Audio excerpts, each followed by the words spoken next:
Good morning, everyone. Today is going to be a very interesting day. I don't know how the sound quality is here. We are inside the new Mini Cooper, new to us Mini Cooper, and I've actually done a couple things without you guys. I had someone come over and check to make sure there was no Freon left in the system, and surprise, surprise, actually there was. So we had it discharged, and I also reconditioned the battery because of my foolishness, leaving the directionals or the hazards on.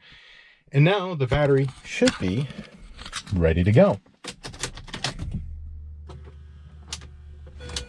Oh, that's right, you gotta step on the brake. And today we are going to try to sort out the crank no start. So the first thing we're going to do, of course, is check to see if there's fuel delivery on the fuel rail, then spark, then I guess we'll go from there. So without further ado, let's go for it.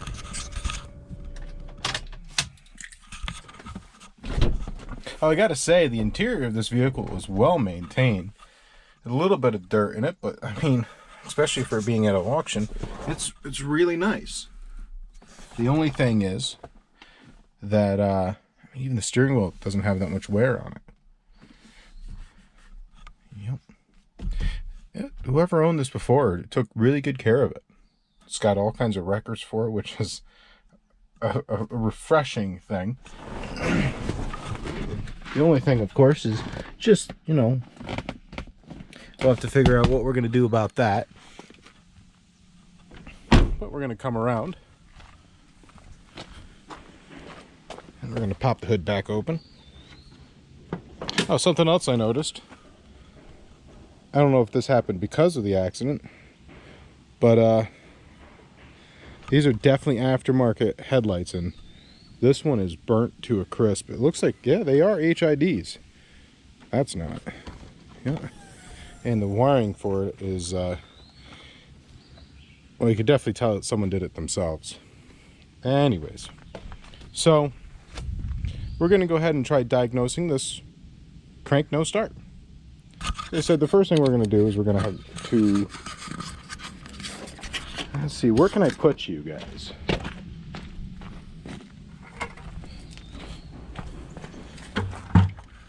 First thing we're going to do is we're going to try figuring out if it's getting any fuel.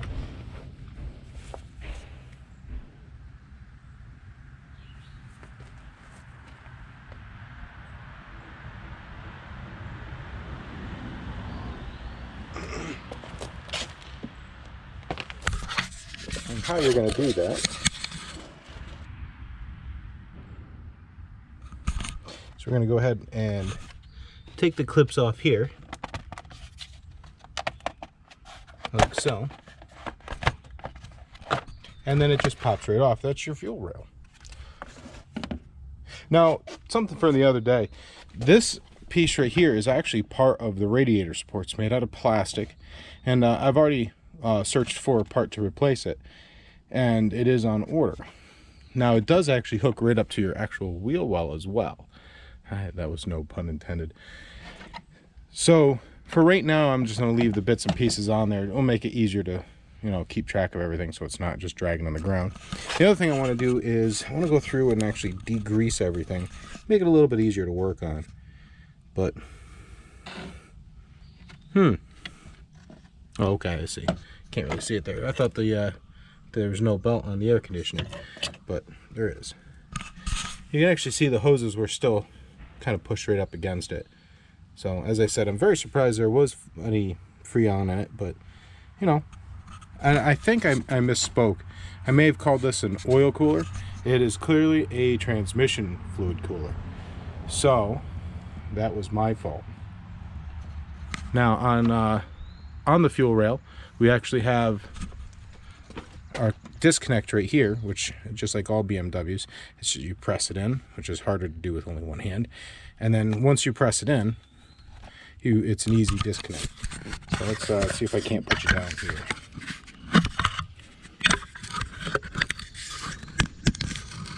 Just like that. So all you do is you push that in, push the little plastic piece in. Oh, I'm losing you. and comes right out.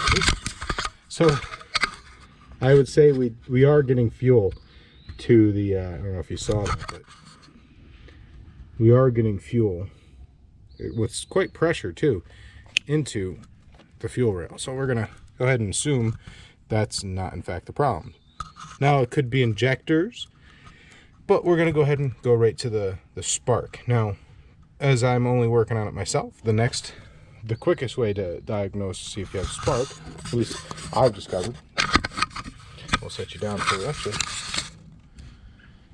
Yeah, I'll be right back.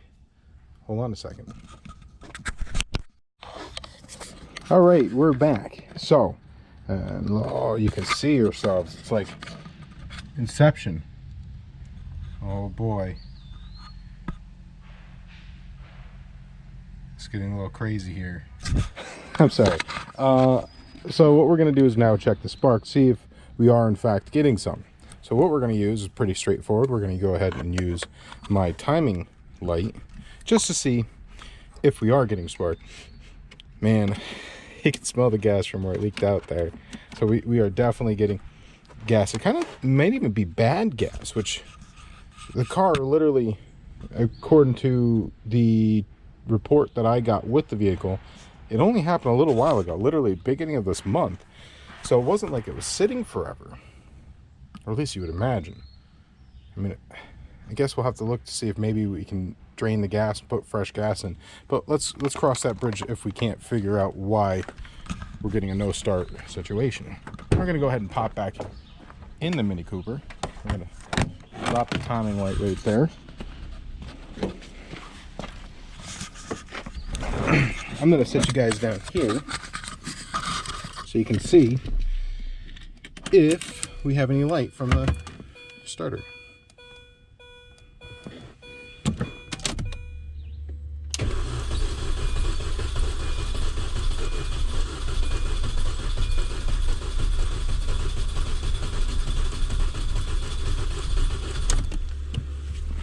Alright, so it's weird. I don't know if you guys are seeing it or not. According to the back screen, it looks like you were seeing an intermittent spark, but it was every single time. So I'm saying we do have spark, so we'll see what kind of condition the spark plugs are in. Now, I would imagine it's kind of like the whole bad gas situation. You would imagine that the starter's not, or the spark plugs aren't bad. Just the kind of feel like it would have been something from the accident. Now, that's what we're going to do afterwards. I'm just trying to check the easiest things.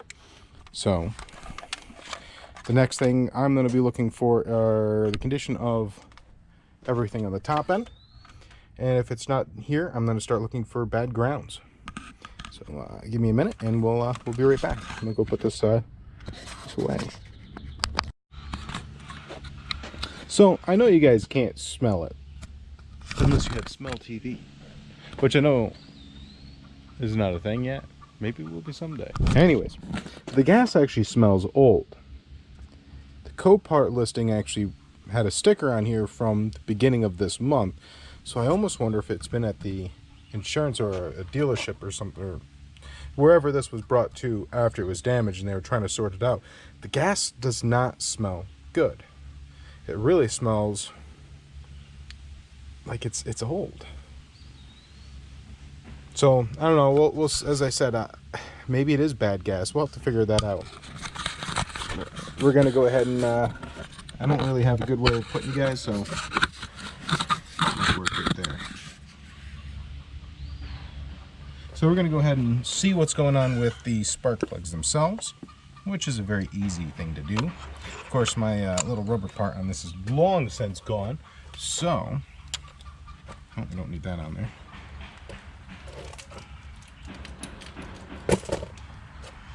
We're gonna go ahead and pull it out with the magnet part.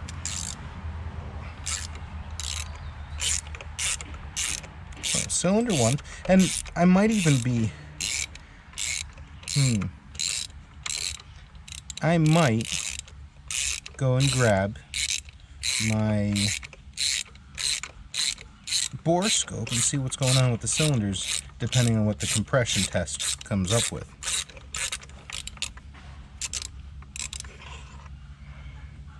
Not out yet.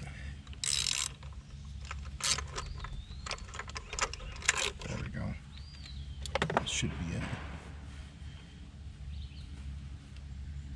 Drop that in there.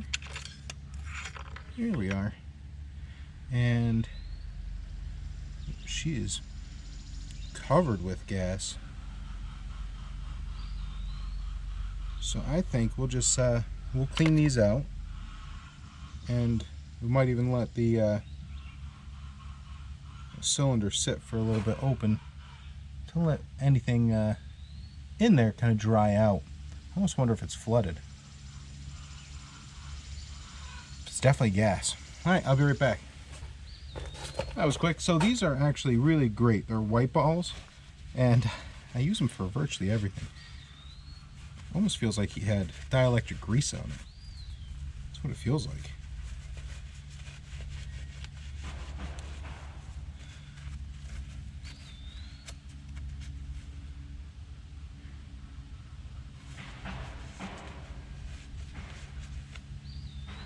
So, I mean, the gap looks good, so I don't see any reason why they wouldn't be a good spark. And we'll hit it with some of this contact cleaner, which phenomenal stuff. Absolutely love it. And we'll just go ahead and clean off the electrode in it and see what happens, yeah? So while I'm doing this, it's going to be pretty straightforward. I'm going to go ahead and put you guys on a quick time loop, and that way you're not too bored.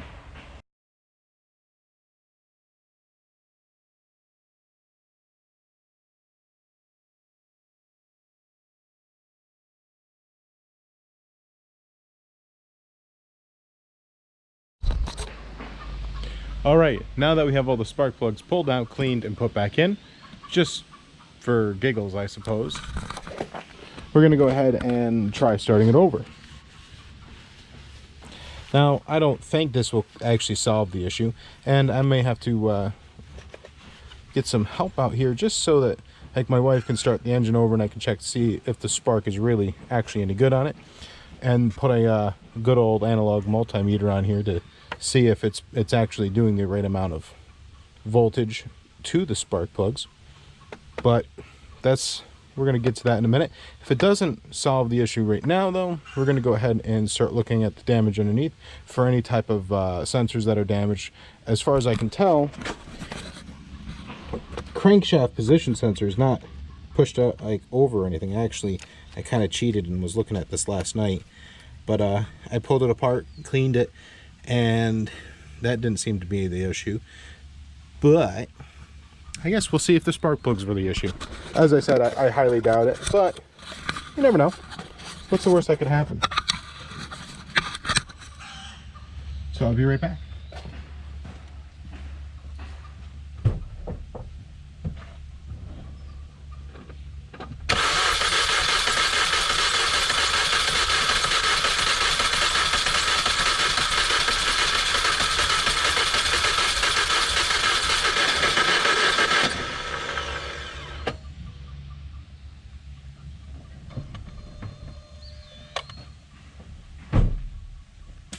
I would say that is in fact not the problem, and we're going to go ahead and get up underneath here in a little bit and check for any damages to sensors, as I said, or grounds. Kind of, I almost feel like it is a ground issue. I guess we will find out shortly. All right, so I'm actually going to be gone, and I'll be back in a little bit, but it'll be really quick for you guys. All right, the sun is still shining today, which is awesome. We had a little bit of a misting, which I'll take that. You know, it's better than a torrential downpour. It lasted for 5 minutes. So I had a little bit of an errand to run. We're back, and we're gonna figure out what is going on underneath the car. At this point, I don't see any damage to any type of grounds or anything up front. You can definitely see that is deer. Definitely deer.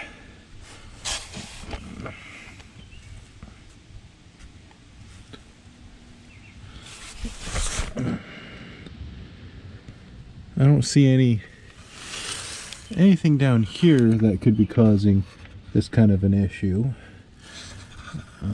But I do see further down, especially right over here, you can't see it very well, but the brake lines are a little bent. So I think it's time to investigate further down the vehicle and see if there's an issue there. So the sun is in my eyes, so sorry if I'm squinting. Anyways, I feel like we're almost in like Scotland, where it's a rare thing. We might just be like, the moon, it's on fire. Anyways, I feel really sorry. I apologize. I figured out what was wrong with it, I think, and involved that. Thank you, BMW, for putting your, what do you call it, gas pump where it's easily accessible.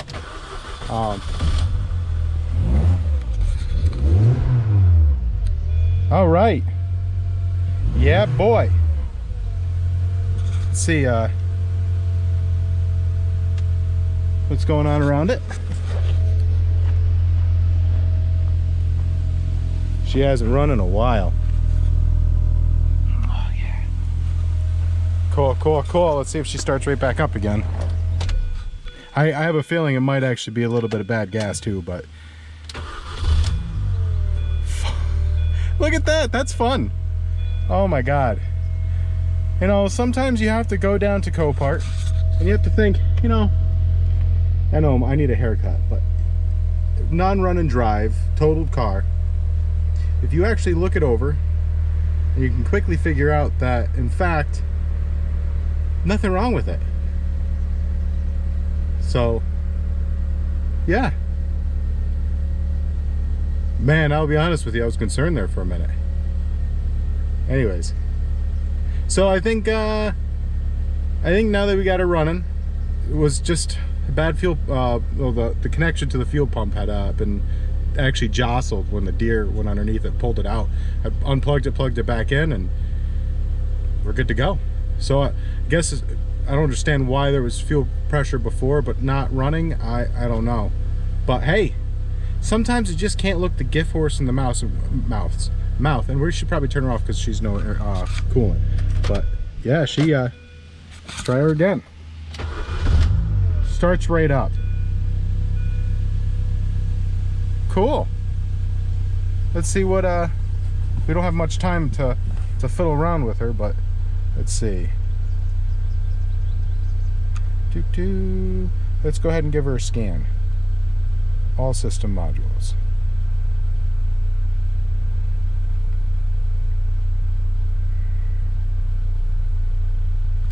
Yeah, we're gonna have to turn her off.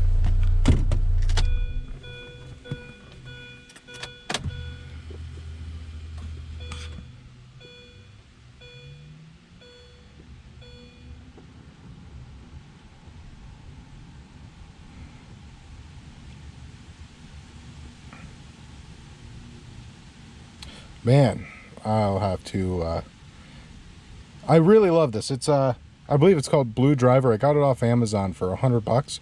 And the really interesting part, I know I'm trying to fill content here because this is taking a little while. It'll scan, for newer cars, it'll scan all the modules. It'll even do advanced diagnosis and all this other wonderful stuff, and you're like, oh, that's great. So, yep, we're almost there. And I mean, even some of the older cars, the original OBD2, you like my my buddy's car worked out well. So we have O2 sensor bank 1, or yeah, sensor 2. So there might be some that kind of got jostled around. Engine coolant temp, yeah, that's not even connected. None of that's connected. And so it looks like we'll have to check the O2 sensors, which is all right, because if you guys like and subscribe down below, and you know, maybe YouTube will see fit to allow me to get some cool monetization in. We'll get a Borla exhaust on this. I have some really great plans for this car, and first, of course, we're going to sort out the front. I've priced out a couple bits and pieces, and we have the radiator support on its way. That I got from Rock Auto. Gotta love Rock Auto.